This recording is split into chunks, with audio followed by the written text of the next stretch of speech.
The more a woman in your sister circle operates from feminine energy, the more you see that, are inspired by it, and want to emulate it. It's so graceful, it's so beautiful, it's so inspiring, but it also teaches you things about the feminine and things about yourself. So your first experience of sister circles might lead to jealousy, might lead to competition.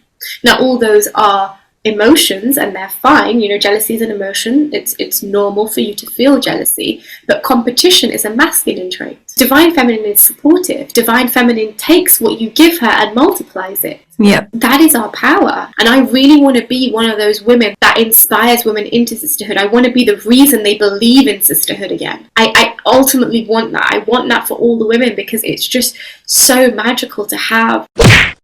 Hey Iman, how are you? I'm really well, Garima. Thank you for having me. Thank you for coming on. Honestly, it's so nice to see your face again. You're stunning. I remember telling you as well when we met at Remus's Masculine and Feminine, Divine Union event. I absolutely love your energy and aura. You have such a beautiful, sisterly, warm energy, and you can see how powerful you are and how much you love women empowerment, and you're really intelligent as well. And I remember saying that when I met you. Thank you. I honestly love your energy too, just the vibe, the bubbly openness, the open-mindedness. I think that's really important when you kind of are on a journey of healing, self-love, self-empowerment, that open-mindedness, just that openness and that willingness to learn from everybody and to just connect with people, because we actually learn from being with other people, and then we take that wisdom from other people and we internalize it and we think, how can we do something with that? And that's what's beautiful, and it helps you along your journey. But I absolutely love connecting with other women, so I'm really excited. Literally, I love women so much. And I remember we were connecting because you're a Gemini as well, and I love Geminis. Yeah, Geminis are, I think, highly misunderstood. Yeah. People don't like that. I love them. I think they're great. I think they're great, but I have a lot of Gemini in my chart, so I'm very Do you? I mean, my rising is Gemini. I've got a Sun Gemini, Moon Gemini, my Mercury's in Gemini, my Chiron's in Gemini. Oh, so wow. Gemini all over the top. And then your rising? Is Sagittarius, so my opposite sign. Yeah. I see. Yeah, because my moon's a Pisces and then my Gemini's rising. A Pisces moon is very interesting because that's very deep. So yeah, you must get really quite in touch with your feelings, quite emotional. I think every emotion is heightened. So if I'm happy, I'm ecstatic. If I'm sad, I feel really depressed. So that's why I think meditation's really helped me as well, because it's kind of helped bring all my emotions together and have a little bit more clarity. I don't really show that too much, but I think I think feeling is a wonderful thing that people don't necessarily understand, but having deep emotions, being able to feel things deeply, is a really beautiful thing, because I genuinely believe that the best part of having this human experience is the ability and the capacity to feel things. It's what makes it different to the other species on Earth, and part of the human experience is to have all these different emotions and these different feelings and to experience the full range of the spectrum. And so it's why would you want to deny yourself any of that? Yeah. So if I've been put on earth to feel all these different things, why would I want to shy away from all the different feelings? Some of them might be uncomfortable, but you still want to have that experience, because then the contrast of that experience is what gives you the ability to understand what I want, what I don't want. So if I'm feeling sad, then I have that experience and I can feel it, and then I can heal it and move through it. But then I understand what that looks like, and then I'm okay, I know what that looks like, and I know what I want instead. So the contrast ends up being this beautiful lesson for you anyway. So never shy away from feeling all of the feelings, because there is something so powerful in feeling. No, that's powerful, because I think sometimes I get a little bit annoyed at myself in a way. In a way, if you look at it on a good way, it kind of helps me deal with those emotions there and then, rather than building it up and it exploding one day. Does that make sense? So I think that's quite a healthy thing. I think you're right. I mean, I used journaling a lot. When I was younger, I used to journal a lot because I had so many emotions and I would feel so many different things. But I never wanted to own those emotions. I wanted to explore them, but not take them on and not own them and not have them as mine and not hold them. So I just wanted to feel them and let them go, but I was never really good at that. But journaling is what helped me through that, because as soon as I could Yeah, right. As soon as I Yeah. put the words on the paper, they weren't me anymore. I didn't have to identify with them. I And see. then there was this separation that I was creating physically, but also energetically between my emotions and me, like the soul me, the divine essence me. And if I can separate that, my emotions, from the essence of me that I know is different to whatever I'm feeling or whatever I'm going through, then I can maintain that core and be like, okay, well, this is the divine essence, God, goddess within me, and these is just something that I'm experiencing. I am not these things, I'm just experiencing these things. And that for me was something that was really powerful, that sort of like flipped a perspective switch and shift for me. And then I was able to just feel things but not hold on to them in the same way. So you're not your feelings is basically what you're saying. It's just an experience. That's such a nice way of seeing it. Absolutely. Because 'Cause you aren't, because yeah. your feelings are transient, right? You feel something and then it goes away, and then it comes again in a different form, and then it goes away. So your feelings, your emotions are linked to sensations that you experience within the body, and those sensations, the nature of them is transient. So they're impermanent. They come and they go, they come and they go. But the essence of who you are, the divine being soul within you, that is just housed in this beautiful vessel that is the human form, that remains. That is infinite, and it is non-changing. That is a sort of like stable, energy, if you like. It's not changing.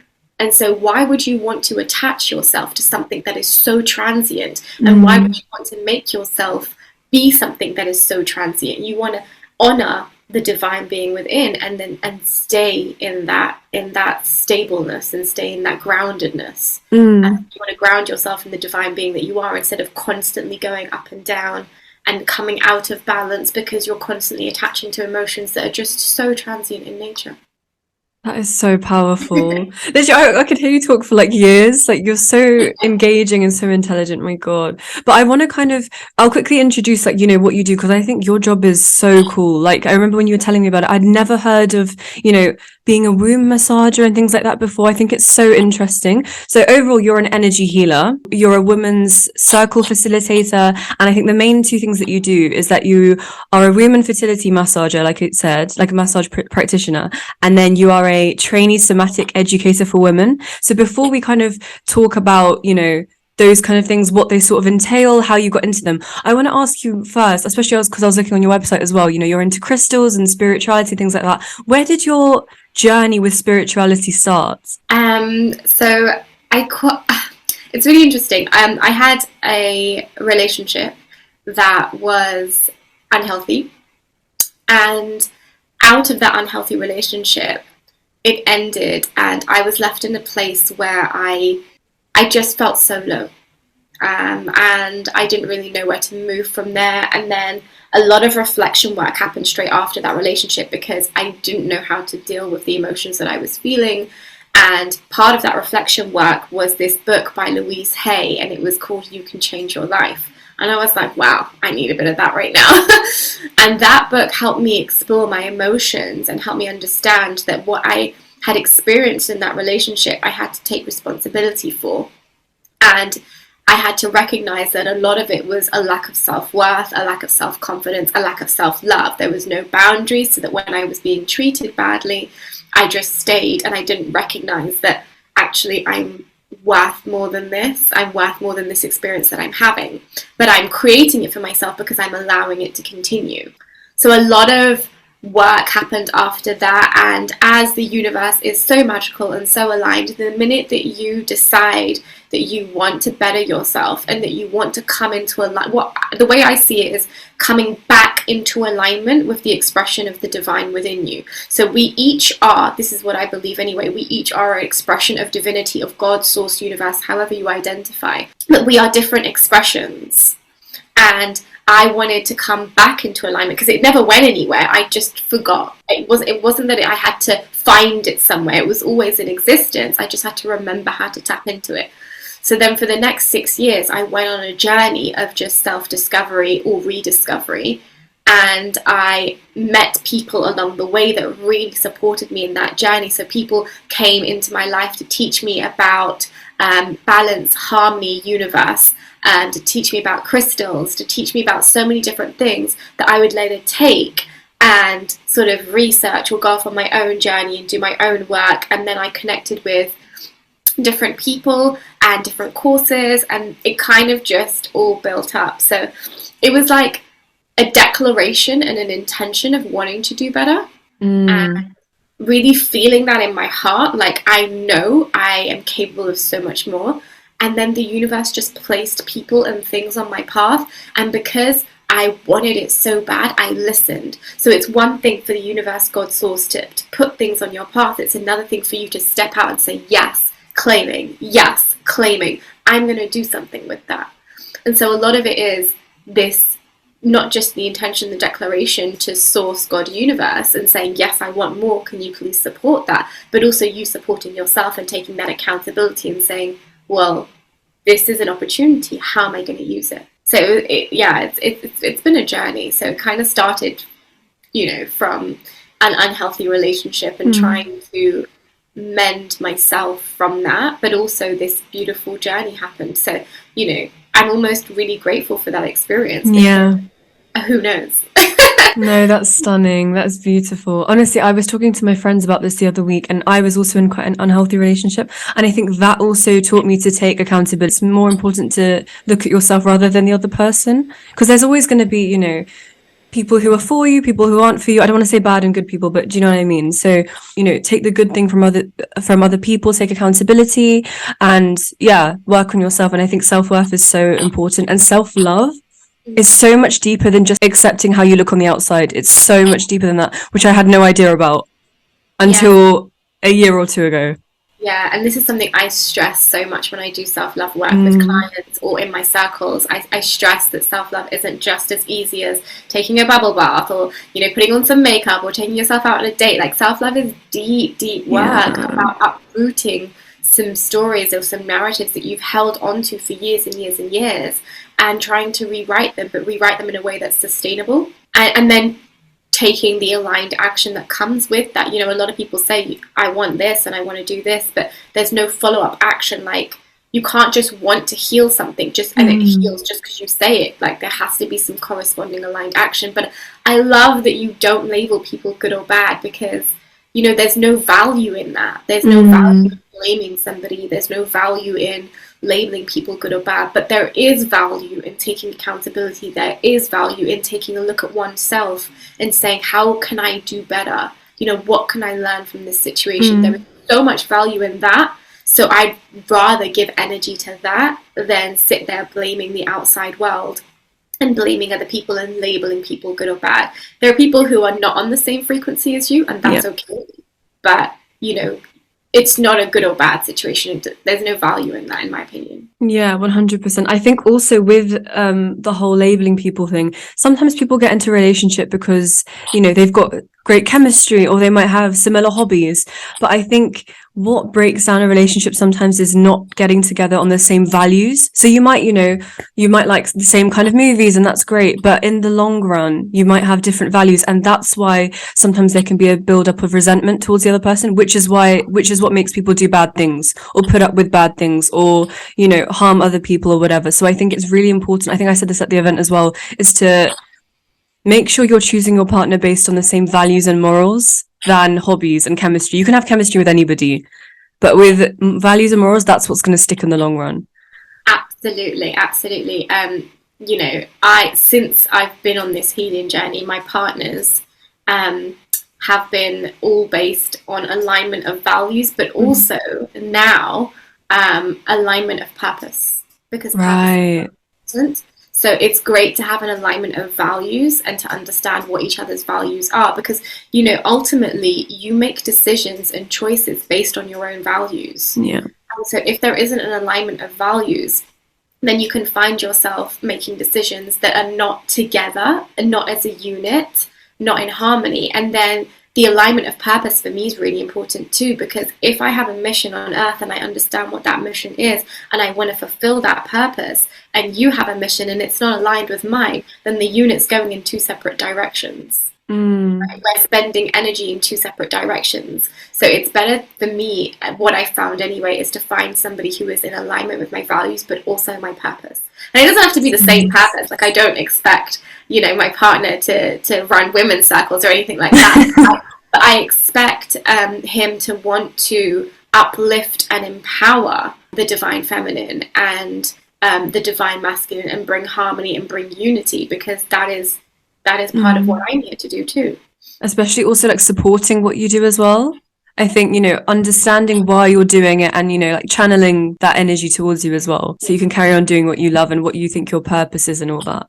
Absolutely. And it's easier when you're in alignment in purpose. It's easier because you find yourself naturally wanting to support, because ultimately it's the same mission. The more you support me, the more we're supporting the collective mission, the united mission that we have. It's why when I do women's circles, and I have a lot of close sisters who do very similar work to me, but there's no competition between us, because we understand this unity of, when I win, my sister wins, and when my sister wins, I win, because ultimately we're in service, and we're in service of this higher mission and this higher purpose. So when we are each in service and one of us wins, it's a collective win, because it's a win for humanity. It's a win for the service. It's a win for the purpose.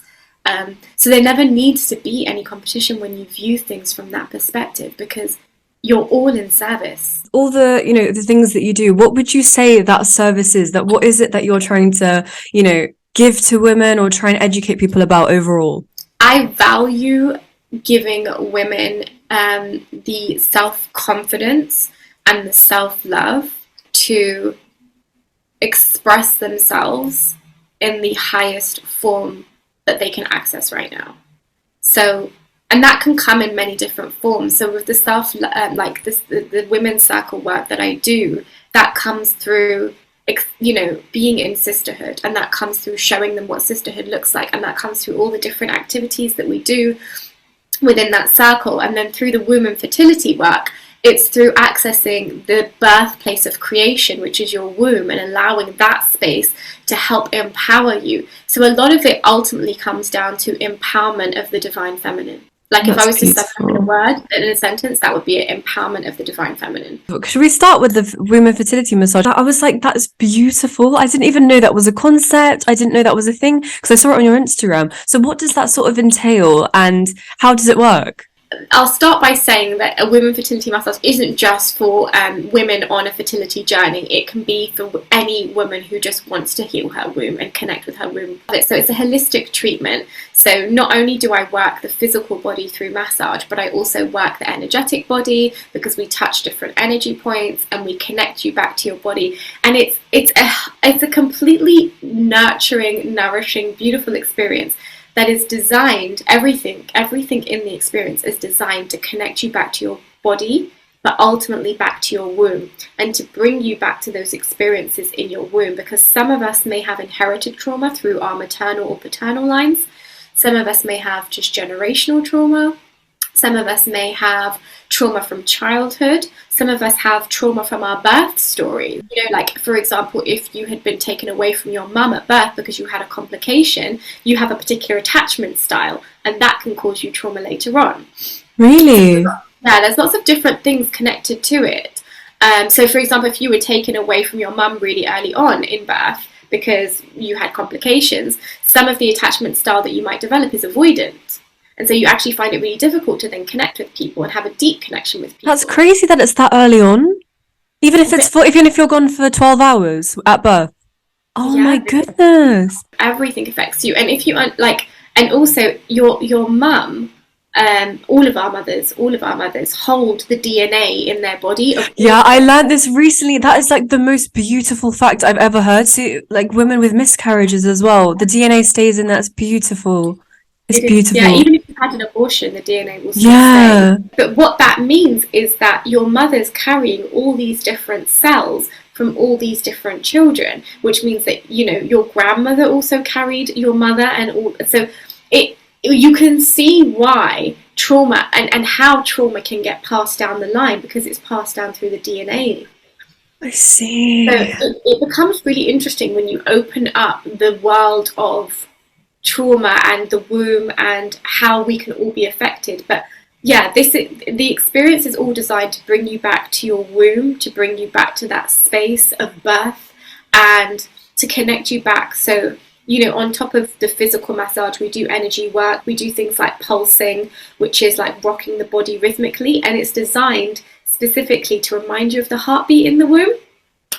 And then we do like a ceremonial wrapping with rebozo, which is a Mexican shawl, and again, that's designed to bring your soul fragments back to you. It's all just a beautiful experience to connect you back to your body and your womb, because your womb holds so much energy.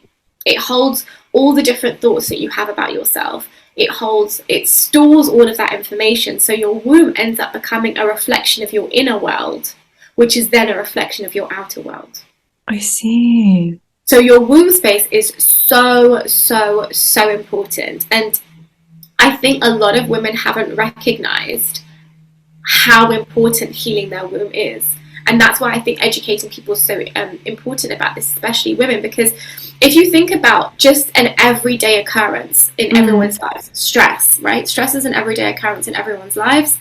And women in particular experience stress very, very deeply. And when the body is stressed, it releases a hormone called cortisol, and cortisol ends up inhibiting all the other hormones that women need.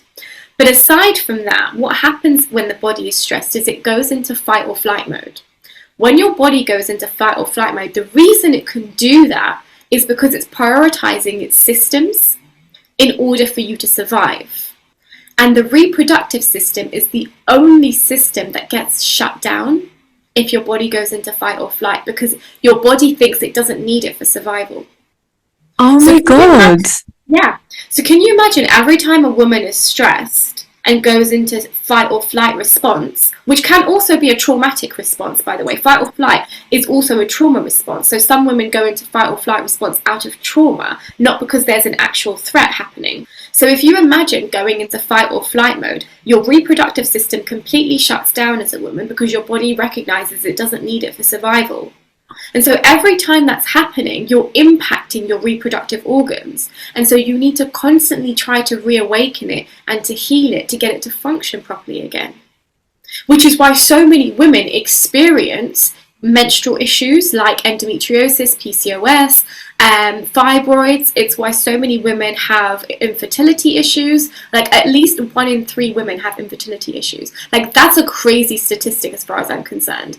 But it happens because women, especially modern women nowadays, are more and more and more stressed. And in my view, and this is just my view, in my view, a lot of it has to do with the fact that more women are in corporate jobs. The more women enter the workforce, the more stress we experience. And the more stress we experience, the more we're actually damaging our own bodies. So, it's great to want to be a boss babe and an independent woman and all of this stuff, but actually think about what it's doing to your body. Like, at what cost are you willing to do that? And if it's going to cost you your body, is that too high a price to pay? And that's a question for everyone to answer. But, I personally would not want to stress myself out at my corporate job if it meant costing me my reproductive, like costing me like fertility issues or menstrual issues. Like for me, that's too high a price to pay. For another woman, it might not be, and that's okay. It's something to think about, But without that education, how would you know to give it thought? For me, it feels far more aligned to go with God's design of me, rather than to go against that. My life is God's plan, and the divine design of my life has to unfold and manifest perfectly. And if I'm, submitting and surrendering to a higher power, to a higher source, then I'm accepting of the design that God, if God wanted me to work really, really hard and to stress myself out, he would have made me a man. God would have made me a man.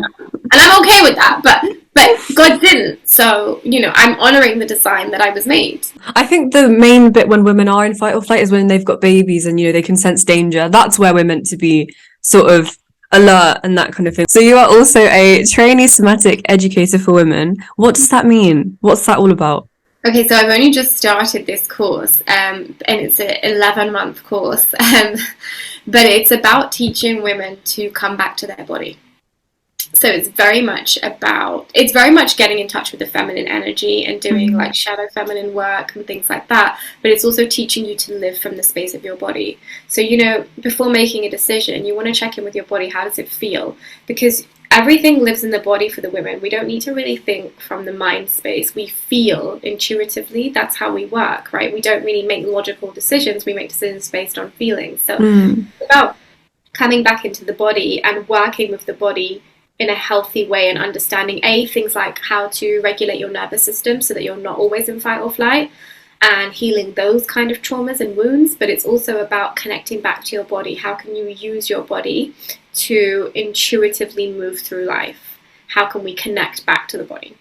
So that's a lot of the work that we're going to be doing, but obviously it involves a lot of work. It involves things like shadow feminine work. I think we're only month 1 of the course, so okay. But it's going to be amazing, and I'm going to be so excited to work with women and just educate them on how to reconnect to their bodies. Because, in modern day society, we've lost touch with our bodies and we've been so disconnected from our bodies because we're just not taught to tap in. And so it's going to be really powerful to have a movement of women just tapping into their bodies, completely operating from full essence feminine space, and moving through life from that space, because that is powerful. We were designed specifically to express predominantly that feminine energy as women.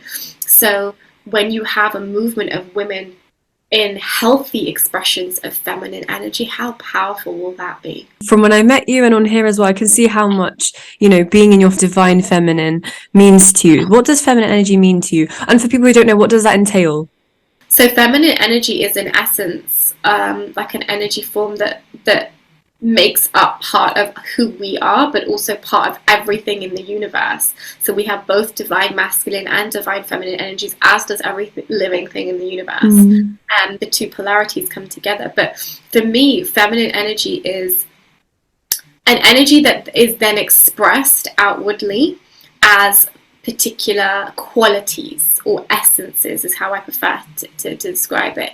And the essences might look like compassion, they might look like nurturing, they might look like, for a woman anyway, intuition and tapping into that intuition. It might look like love, forgiveness. All of these are essences or qualities that live within each of us.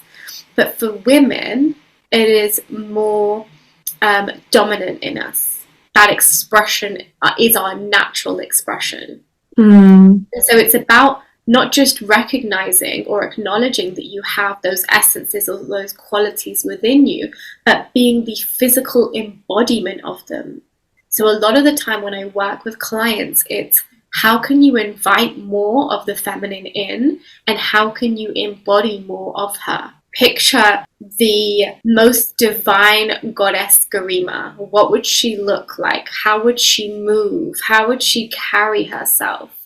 And when you start to ask yourself these questions, you start to feel into the flow of, yes, I'm a goddess, and I am so unconditionally loving and forgiving and nurturing and compassionate, and I want to embody all of this, so I move with grace, right? And it changes the nature completely of the conversation, but of how you operate, because it's not enough to just say that you are this thing, but you must embody it. So it's a full body expression, and that's also where the somatic work comes in.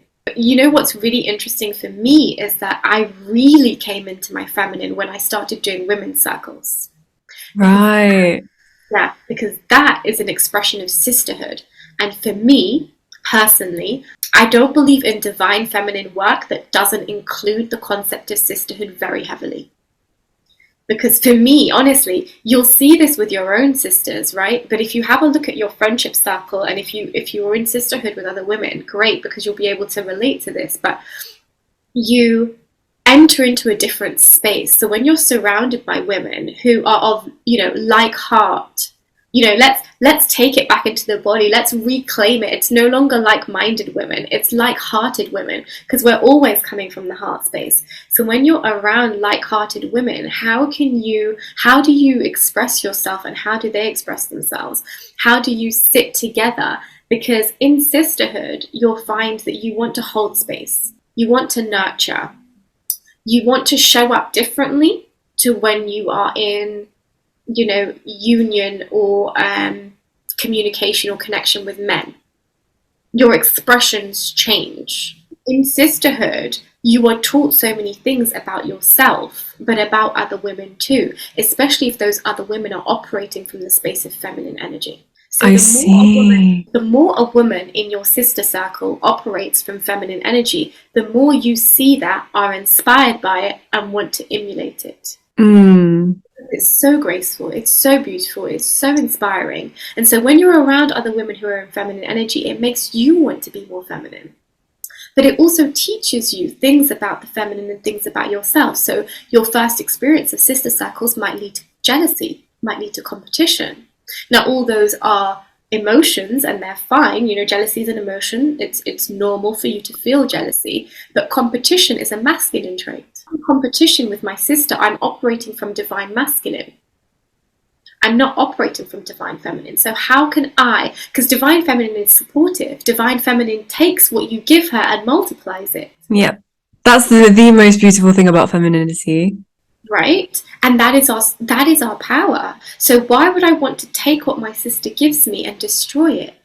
And for me, competition doesn't make sense anyway, because it operates from a lack mindset, and I don't understand lack mindset, because it just doesn't make sense. Even from a logical perspective, it doesn't make sense, because if the universe is infinite and I'm an infinite soul in finite form, then why would I have lack mindset? The universe is infinite, so my abundance is infinite. My universe doesn't my abundance, or my sources of abundance, don't come from particular people. They come from God's source, the universe, and God's source, the universe, is infinite. So my possibilities, my abundance, everything is infinite. Everything is limitless. So I just don't understand competition generally, but it's a masculine trait. It's not a feminine trait.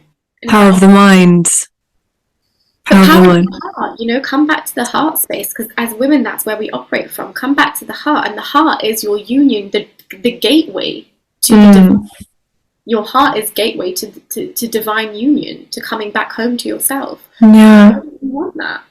I think there's a big misconception about feminine energy and femininity, that it's like a weak thing, but I think that is the most incorrect misconception that there is. I think a wounded feminine who needs to heal, yes, that can be weak, because I think you're really big on setting boundaries as well to protect your femininity. But what would you say the biggest misconceptions of feminine energy are? It's interesting, because I agree with what you're saying. I agree that some people see femininity as a weakness, but actually I think those people are the ones that are threatened by feminine energy and the power of femininity. But I think it's not necessarily a misconception, but it's I think a lot of people feel a particular type of way about this, but the feminine energy is manipulative, right? And it's her ability to manipulate that makes her actually a good healer. Right? Because when you heal and when you step into healing work, what you're doing is alchemizing. You're manipulating energy. But you're doing it with good intention, and you're doing it with the purpose of alchemy, the purpose of transforming.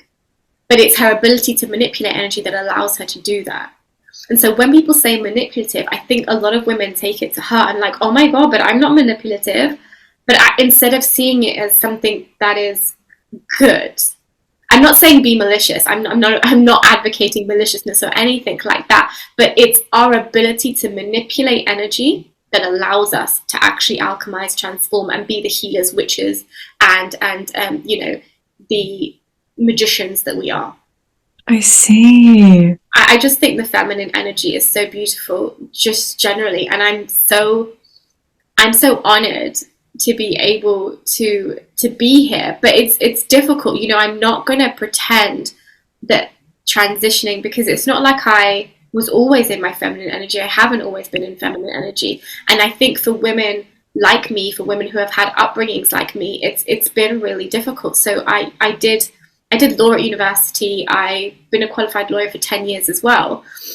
So, and I grew up in like a single parent home for most of my life. So, you know, watching my mum have to be that independent woman because she legit had no choice. And then knowing that I couldn't rely on my dad, knowing that I couldn't rely on any sort of like male relatives, meant that I emulated my mother. So I saw this version of an independent woman and I was like, well, this is the way I have to be because there is no other way. And so I just emulated that because that was my role model. And I think for a lot of women, it's really difficult to step into feminine energy because external circumstances aren't supportive of that. The system isn't designed to support you to be in your feminine energy.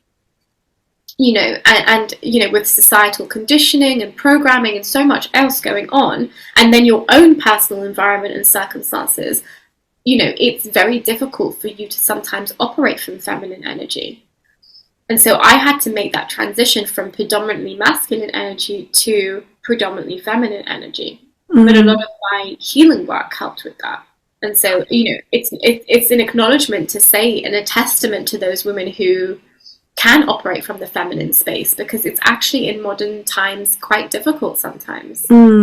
I think I was looking at your Instagram and you were saying, you know, on your way to, you know, the divine feminine, like you said, it is difficult. You lose some friends on the way. What was that like?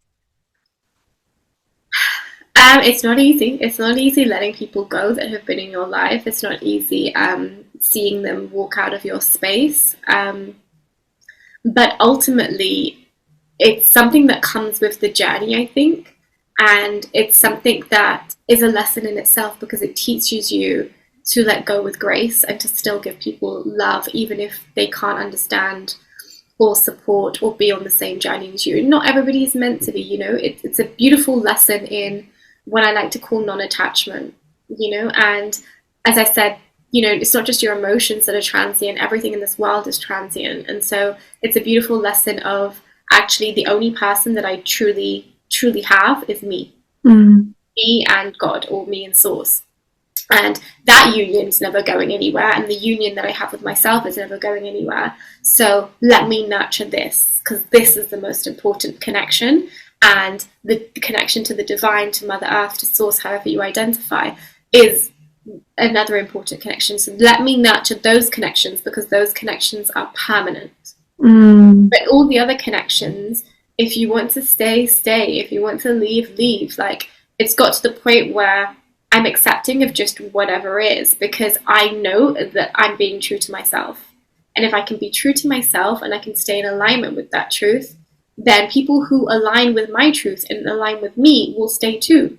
And if they don't want to, that's okay. You know, they'll align with somebody else, and I wish them well in finding whoever they align with. Yeah, it's not easy at first, but you learn to see it from a different perspective that gives you peace and then allows you to move through it with grace and with love. That's nice that you don't see it as like, you know, a negative thing. It's just that your values aren't aligning, kind of like what we were saying at the start. Because then that's going to hold anger in your heart or in their heart. Like, it's nice to just, like you said, forgive and let go and, you know, wish them the best in a genuine manner. Yeah. One of my closest sister friends once said to me, if you can't do things from a space of love, just don't do them. Because then you'll end up doing it from a place of resentment because you felt like you had to, rather than you felt like you wanted to. So I now kind of operate from that space. And, you know, if I want to check in on a friend, I do it when I have the capacity to do it. I do it when I know I can be 100% intentional, and I do it because I want to check in, not because I'm bored and I'm just filling some time. That for me isn't the right space. I operate from heart space. So, you know, when I feel called to do something, that's when I'll do it. It's because I actually really want to. And that makes your connection with somebody so much more meaningful, so much more purposeful, because you know that you're intentional about it. And they'll feel that from you. It's not just, you know, I was bored for 5 minutes and I just wanted to fill some time. That for me doesn't feel good energetically. That shows how genuine you are. Thank you. Some people take that the wrong way. Some people are like, oh, well, you never get in touch with me. And I'm just like, well, you know. But do you know what? Do you know what it is though as well? You know, do you remember Lucinda, who was at the event as well? I had her on my podcast, I think last week. I think it's coming out this coming week. And she was talking about, you know, the hypnotherapy work she's doing. And at one point she was like, it's all about filling your own cup before you fill other people's cups. Because I was asking, I was like, you do so much work with, you know, healing people and helping people through traumas and things. How do you look after your mental health first? And that's what she said. She was like, you know, I fill my own cup first before helping them so that I'm able to bring my full self to the table, not like a part of me, not, you know, some bit. I don't want any distractions. I just want to be there with that person. So I wanted to ask you the same thing. You're working with so many women who potentially have been through a lot of traumas. You're healing them, you're helping them, you know, come into their own or reconnect with themselves. Like later today, you've got another event going on where you're helping other women. So how do you make sure you fill up your cup first before theirs? So you can go in there full-heartedly, like you said. Yeah, so I take time out for me, in whatever way that looks like. Sometimes it might look like dance. Sometimes it might look like meditation. Sometimes it might look like journaling. Sometimes it just looks like staring out the window with a cup of tea at nature, because I've got a beautiful like setting. It's always just about taking time out for me, and then coming back to the body, recognizing where am I at? Like, how am I feeling in this moment? If I had to sum it up in a word, what would that be? How am I feeling? Checking in with my body. Okay, let's just say I'm feeling anxious. If I'm feeling anxious, what can I do to support that anxiety? And it's just about checking in with myself at every opportunity. Like, how am I feeling? Okay, I'm excited. What am I excited about? How can I support that excitement? And especially before circles and before clients, and I do this all the time, is I sit in prayer. I actually sit in prayer. I don't, I speak to God and I say, right, this is my intention. This is what I would like to happen. This is how I want to help this person. Let me connect with you, keep me connected to you. And then I have an important part of the prayer where I make sure that I say, I don't want them to take on any of my energy, and I don't want to take on any of their energy. As well as all the cleansing stuff that I do normally, I would always set an intention to keep our energies separate, because that's really important as well. It's really important that we recognize that we are two different entities in this moment. And even though we might be connected, I don't want to take on your trauma or your energy, and I don't want you to take on mine, because we've got our own journeys and we need to honor our own journeys. But a lot of it is just taking time out for self and remembering to connect to me and to the divine, and just setting intentions. Because in circle in particular, when we enter circle as facilitators, we are just like all the other women that attend. There is no hierarchy in circle at all. That's why you sit in circle, because there's no one above you. That's beautiful. Behind you. Yeah, we're all the same, right? We're all equal in circle. But as facilitators, what you do is, well, this is what I do anyway. And I know that, some of my sister friends who do circles with me do this as well. But before circle in particular, because you're working with such a large group of women, you will put yourself in the highest vibration possible. So in order to do that, you have to do what gives you joy, what fills you up, right? So you'll put yourself in the highest vibrational possible, and then you enter circle from that space. And then all you do in circle, apart from guide obviously, is you wait for each woman to meet you where you're at. Right. And that, for me, this is how I facilitate circles, because I found that it's the most powerful way to do it. You don't ask women to come and be high vibe. You ask women to come as they are. And then in the space of the circle, throughout the duration, they meet you where you're at. The invitation is always to meet you where you're at. And so if I can enter circle and space, sacred space with other women from a place of love and compassion and grace and nurturing and nourishing and open-mindedness, I've already set the bar.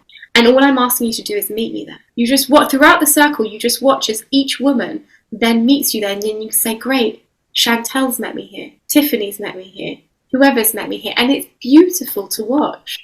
And then that's the transformation, because then when they leave the circle, they're high vibe. And they almost don't know how they got there. And they think it's all of the events that you did. And it is. It's all of the activities that you did. But it's also because the facilitator stepped in from a place of heart, from a place of intention, from a place of purity, from a place of integrity. And it's always an invitation. You invite the woman to meet you there. How do you see that? How do you know she's met you? You feel her. Really? Because I thought for some reason it would be like a hand movement or something. Your eyes are all closed and you can feel it. You feel her. I mean, you observe her during the circle, but you feel her, because in the same way that if you enter a relationship with a divine masculine man, a dominant gentleman, if you enter a relationship with a divine masculine man who is in healthy masculine, and you are operating from a space of, say, masculine energy, and he's like, no, this is not how we do it, and he asserts himself as a divine masculine, you will soften. Immediately you will soften, and you will step into your feminine space. It's like that. It's just like watching that. So they soften into their feminine energy, and you just observe it in them. And it's so magical. Like, the transformation and the power of women's circles is so magical. For you to sit in a group of women and just nurture and support and be together in sisterhood is so powerful. So, so powerful. I love women so much. Is your favourite thing you do? You said, sorry. Yeah, it's one of my favourite things. It's one of my favourite things, just because I understand the power of it. I've witnessed the power of it. I've experienced the power of it. You know, and people think that just because I facilitate them, that that's all I do, but I actually heal from them as well. Every time I step into circle with other women, I'm healing my own sisterhood wounds. I'm healing my own jealousy. I'm healing my own traumas with other sisters, the ones that have hurt me in the past, the ones that have competed with me in the past. When I sit in circle with other women who are opening their hearts to me, I heal. So in that space, I'm healing along with all the other women, especially when I do circles with my sister friend, who I collaborate with a lot. Me being able to collaborate with another sister who does this similar work to me is a demonstration of sisterhood. I'm saying to the other women, look at the power of sisterhood and collaboration. Look how magical it is. Look at what we can do together. And that you become the living embodiment. When you work with other women, you become the living embodiment of what sisterhood looks like. And I really want to be one of those women that inspires women into sisterhood. I want to be the reason they believe in sisterhood again. I ultimately want that. I want that for all the women, because it's just so magical to have beautiful women that you connect with. And you know, when I collaborate on circles, especially with my sister friend, there's an unspoken, we don't speak to each other verbally. In circle, we speak to each other energetically. That's how much we're on the same frequency. I just look at her and she knows what I want to say, and she looks at me and I know what she needs. And I remember this moment. There was a moment, if I can share it now, there's a moment on our retreat that we did we did 2 retreats last year, but there was a moment in our spring equinox retreat that we did in March last year, and me and her were facilitating a circle together as part of our retreat. And she just finished her beautiful shamanic work, and she was, her heart was racing. It's racing so, so hard. And she said, I need a moment, my heart's racing. And she was saying it in front of the whole group, you know, I need a moment, my heart's racing. And everybody just looked. And then everybody looked at me. Because we were co-facilitating, so people expected me to just pick up and continue to lead the circle, because my sister was taking a moment. And I just sat there. And I looked at her and I knew what she needed. And so I just sat there and I sent her energy and I sent her good vibes, and I just waited. And I made everybody else wait with me until she had rebalanced herself. And I'm fully crying. She was rebalancing herself, and she then continued to lead. And I remember afterwards she said to me, thank you. And I said to her, of course that's what I was going to do.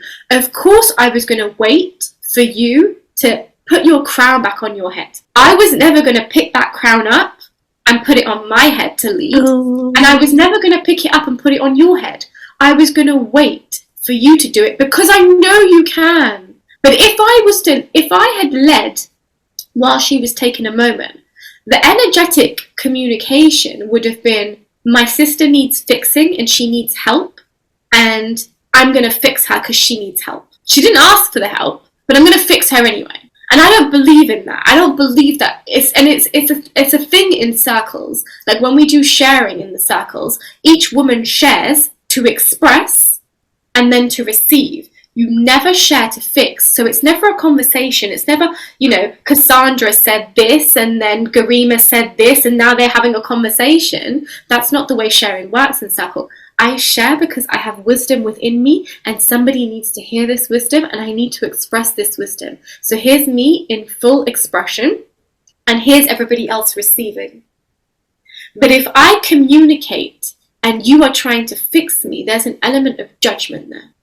We don't do that in circle. Right. When my sister was going through that experience, I just sat there so confidently, like, I'm going to wait, because I know she has the power within her to do this. I know she has the power in her to balance herself out, to regulate her nervous system. I know she has that within her. So I'm going to wait for her to do it. And I'm going to make you all watch and wait with me, because this is a powerful moment. And I remember after the retreat, so many of the women commented on how powerful that moment was to just watch. And I was like, imagine what it was like to be in it. To just watch it, and how sisters support each other is incredible. Like true sisterhood. That is true sisterhood for me. And you cannot heal feminine energy without having an experience of true sisterhood. Because the feminine energy is that beautiful, nurturing, compassionate, and it promotes sisterhood. Like true feminine energy promotes sisterhood. So before you even think about how can I use my feminine energy to enter into relationship with a divine masculine man, your first thought should be, how can I use my feminine energy to enter into relationship with true sisters? From that foundation, you're unstoppable. From that foundation, you're going to attract your divine masculine. That's beautiful. Did you see? You didn't say anything. You were just looking. Say a word.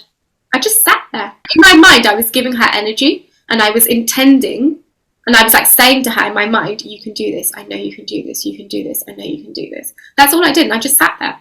Did you not even? You didn't look at her. You just looked straight forward. I looked at her once. I looked at her once to check in to see what she was doing, but because she had her hand on her heart, I knew she was regulating. I knew she was trying to, bring herself back to equanimity, bring herself back to balance. She was regulating her nervous system. And I know she has the power to do that because she is a magnificent, divine feminine woman. So I'm going to let you express that. And I did. And I just sat there. Everybody was just looking at us, and I was just like, I'm not going to lead. I'm not going to say anything. And it's not like I didn't know what to do next. I knew what our program was, but I just refused. Because this was her moment. It's beautiful. But I needed people to see two things. I needed people to see that you can take a moment to regulate your nervous system in front of other women, even if you're leading something. You can take that moment absolutely for yourself. And two, I wanted to communicate what sisterhood looks like, true sisterhood. Because how difficult is that? Your natural instinct is going to want to be, oh shit, people are looking at me. So yeah. Say something and do something. But like awkward silence and all that. But why would I do that to my sister? Oh. Like that kind of love shouldn't be betrayed. So I wasn't going to... You're making me cry again. The Pisces moon. Yeah, I wasn't going to put myself above her. No. I know she has the power to do this. And if the situation was reversed, I guarantee you she would have done the same for me. That is beautiful. What were some of the clients saying? Like, what were some of their comments at the end? Just how powerful it was to watch. And all they were doing was just observing this silent energetic exchange between me and my sister. That's all they were experiencing, this silent energetic exchange between me and her. Like, how many minutes was that going on for? At least a couple. Wow. And you just sit there because my sister needs some time, and I'm going to honour that for her. That's beautiful that you didn't, you put her first. Well, it's a communication. By putting her first, I'm communicating something. If I had led the rest of the conversation, I would have been communicating that her taking the time out to regulate her nervous system isn't important. No, it's important. It's very important. It's very important that she show you how powerful she is in this moment. Do you know how much power that takes to just sit there? Yeah, I'm trying to think what I would do in that situation. Obviously, my sisters, of course, they come first, always. Like, I'll do anything for them. But in that moment, I feel like the awkward silence or whatever would have overtaken that, but it shouldn't be the case. It's the power of holding space, and that's what you're doing. As a powerful sister, you hold space for your sisters. And holding space is literally one of the most powerful things that you can do for your sister. So in that moment, I was holding space for her. I was holding space for her to be able to do what she needed to do. But equally, I was holding space for the other women to observe, because Oh they my all felt something powerful. They all learned something. They were all inspired by that energetic connection and exchange. So holding space in that moment, because that's what I'm doing when I'm sitting there sending you energy, when I'm sitting there cheering you on in my head, I'm holding space for you. And to hold space is a powerful thing as a facilitator generally, but in friendships, it's a powerful thing to do. And you hold space because you're communicating, I don't need to fix you. You're perfect as you are. You've got this. I'm not taking your power away by trying to fix you. You have the power to do this yourself. I will just guide you. And in this moment, the guidance is to hold space. Oh my gosh. That itself is just must have felt so fulfilling. And on top of that, all of the work that you do, that must be so rewarding. How do you feel after, like, when women come up to you and say, you've helped change my life, you've helped me reconnect with my body, you've helped me, whatever it is. How does that make you feel? It must be like the most incredible feeling. It's my why. It's Oh. why I do what I do. It's my why. So I'm not going to pretend that I don't get excited when I get messages like that, but they also don't excite me, because I'm like, but this is my servitude. I am here in service, so this is what I'm supposed to be doing. So, of course it did that for you. Like, why should it excite me in some ways? Because it's like, of course, because this is what I'm here to do for you, or to help guide you into. So, but, they do excite me sometimes. And honestly speaking, I've had moments where I've thought, like, oh, I'm going to pack it in. I don't feel confident. I don't feel like I'm good enough. I'm going to pack it in. I'm going to pack all this in. And I promise you, Garima, every time I have had that thought and I've said it out loud, God has sent me a message from a client that says, oh my God, like, change my life. Like, every time I've said it out loud and been like, no, I'm packing it in, I'm not good enough for this work, God sends me a client who sends me a message that says, you're absolutely incredible. And I'm just like, okay, God, I get it. I'll go back to doing the work. Oh. So, they do excite me, but at the same time, I just think it's what I'm here to do. So, yeah. We were talking about sisterhood. What does sisterhood mean to you? Why is it so important to you? Because for me, I love women so much. I love girls. They just absolutely love girls. What does it mean to you? Sisterhood for me is a combination of things. So it's about loving, supporting, and uplifting each other. But it's about a deeper love that allows me to hold you accountable and to, I don't like using these words, but to keep you in check. So Tough love. Yeah. I love tough love. Do you not call it that? No, I don't call it that. I call it, how can I bring you back into, it's a bit of a long one, but I say to them, how can I bring you back into alignment of your highest expression? Because right now, we're not operating from that space. And I can feel and see you're not operating from the highest expression of you that I know of you. So how can I bring you back into alignment? And so I do that by asking questions, because I don't like to tell people, especially because for me, that's not the way to be a good facilitator or to be a good sister or to be a good friend. Right. You don't tell people, you ask people questions that help them guide themselves back into alignment. Rather than a lecture. Got you. It comes back to this principle of, I'm not going to pick up your crown and put it on your head. I'm going to show you where the crown is, and I'm going to support you to pick it up, to put it on your own head. Right. Because if I pick it up for you and put it on your head, I've taken away your power. So let me guide you to where it is, and let me guide you to where your head is, and then you can put it on for yourself. Because if I just tell you everything, where's your discernment? Where's your intuition? Where's your own free will even? But where's your own power coming into play? So I want to be able to guide you through questions, because the power is always within you. I really respect that, honestly. I always make sure to keep girls around me who, like you said, I'm not going to use tough love now. I think that's what you said is beautiful, but to kind of, help guide me. I never take anything that anybody says to me personally, ever. I'm always thinking, why are they saying that? I question quite a few things. Are they saying that because, and also, I think also when it comes from your sisters and your friends and people that love and care about you, it's coming from a good place. They're not saying this because they don't like me. They're not saying it for the sake of it. There's a reason behind it. Maybe they want me to, they know that this is, I can do better than this, or they know that, whatever it is. So I really value that in friendships as well. I think you do as well. Yeah, me too. It's, she's on my team. Yeah, exactly. She can see something in me that I can't see right now, so she's helping me bring it out. That's, I think, what powerful sisterhood is. 100%.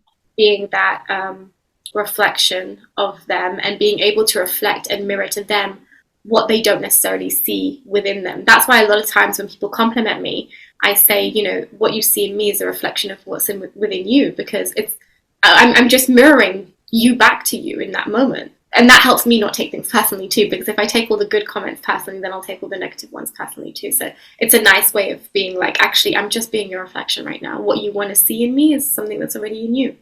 And also, like you said, even with the whole, you know, the work that you do and how that is your purpose, when you are fully connected to who you are and you're whole by yourself, no matter what kind of comments people tell you, nothing's going to affect you badly or too well, if that makes sense. Like, you're just like, you take it on like it's just like someone saying the sky is blue today. You just see it as, you know, something that they've said. Yeah, absolutely. This is something I say to my clients all the time. When you're so rooted in who you are, and you know who you are, like, completely, and you're so grounded and rooted in that, it doesn't matter what anyone says about you, it doesn't matter what anyone thinks about you, because you already know who you are.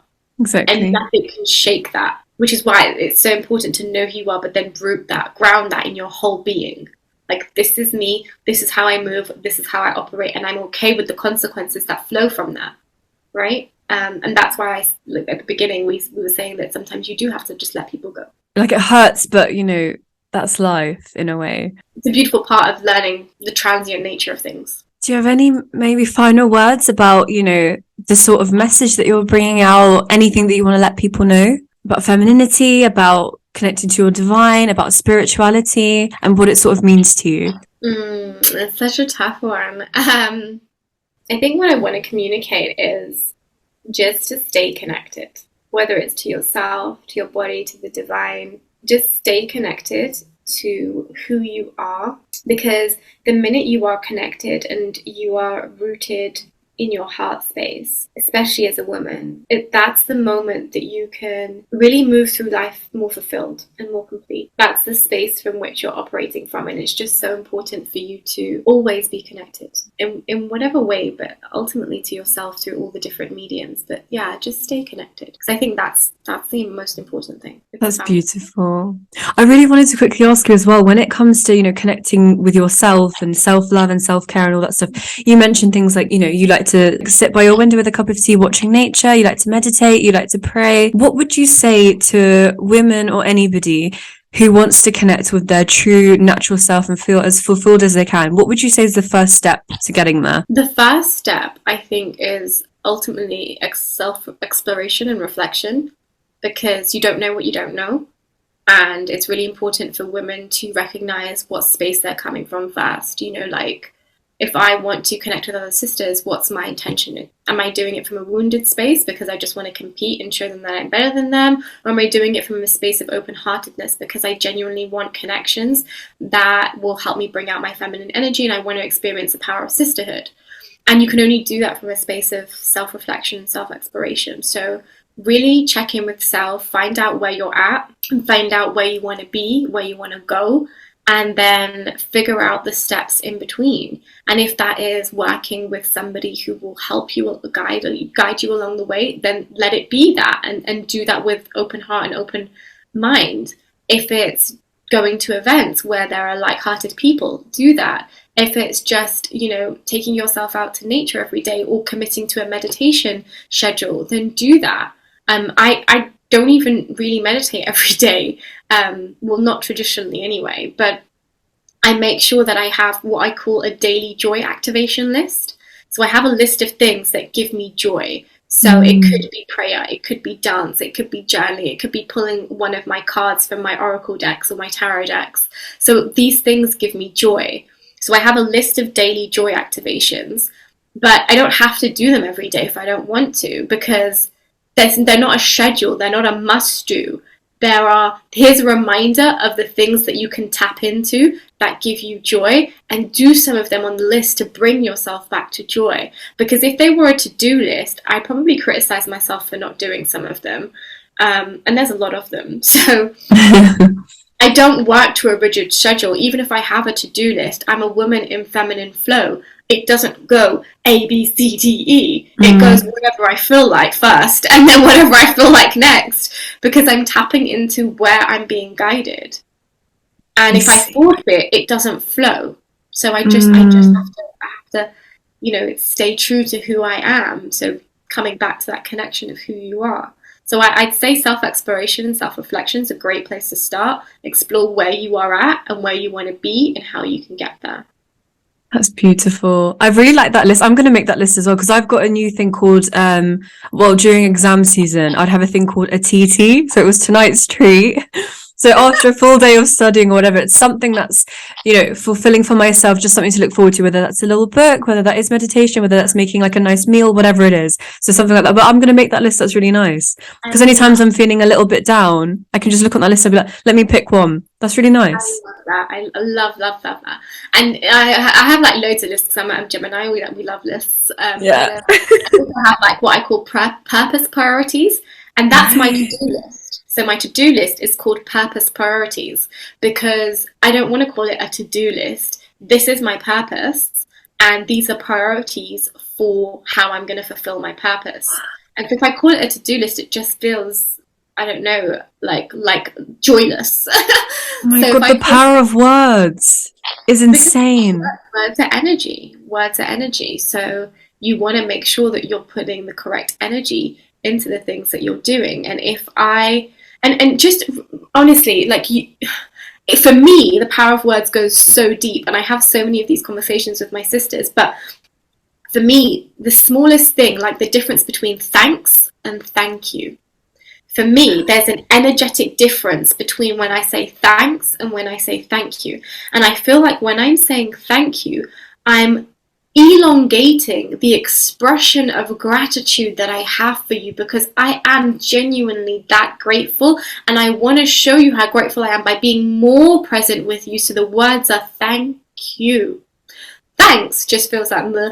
That is crazy you said that because I always say this. I never ever say thanks. I say thank you because it feels more meaningful. And it's the same with I love you. I love you and love you are so different. So different. Right? So there's energetic difference between the way we express words and the words that we use. And so if that's the case, then why am I not expanding that knowledge into every area of my life? So instead of me having a to-do list that feels very masculine and very like not me, why don't I have my purpose priorities? It's still the same thing. Purpose priorities is beautiful. I'm going to use that from now on. But I'm relating everything back to my purpose because my purpose is what is ultimately the most important thing to me. And that's what's going to help your mental health as well. Absolutely. Because you're going to feel fulfilled. Right? Some of us have to-do lists and we just have things on them that don't really mean anything to us. But it's like if I have something on my purpose priority list, I'm reminding myself that this is something that helps me fulfill my purpose and moves me closer to my purpose. So that's why I'm doing it. I'm not just doing it because it's something on my list to do, like doing the laundry. No, this thing is important to me living out my purpose. And so I'm going to give it the importance that it deserves. It's purpose priorities and daily joy activations. Because I'm activating joy within me every day. Like even just the list makes me feel good. I just look at it every morning because it goes off as an alarm every day. It goes off and it's just like, oh, daily joy activations. Great, thanks. Oh, do you mind if I use that as well? That is beautiful. Absolutely. Use it. Thank you I don't own it. Thank you so much for coming onto my podcast. It's meant so much. I'm so glad to have met you as well. Thank you so much. Honestly. It's an absolute pleasure to connect with you in this way, and I am so supportive of your journey and of your love of sisterhood and just women in general. I'm so supportive of you too, always. Thank you so much. Honestly, it's been a pleasure. I want to link, everything. I want to link your website because on there people can buy crystals. You've got herbs on there. You've got, the next events and things if anyone wants to attend. I'll link your Instagram as well if anyone wants to connect with you and ask you any questions. I'm sure you're, more than happy to help. You love women. Yeah, I'm backing you all the way. What you're doing is absolutely beautiful. You can see you're doing it with good intention. You can see how much it means to you. And, that's all that anybody could ever ask from anybody. So yeah, thank you. Operating from a space of integrity always. If it doesn't feel integral, I'm not doing it. That is beautiful, honestly. You're a beautiful soul. Thank you so much. Thank you. Bye.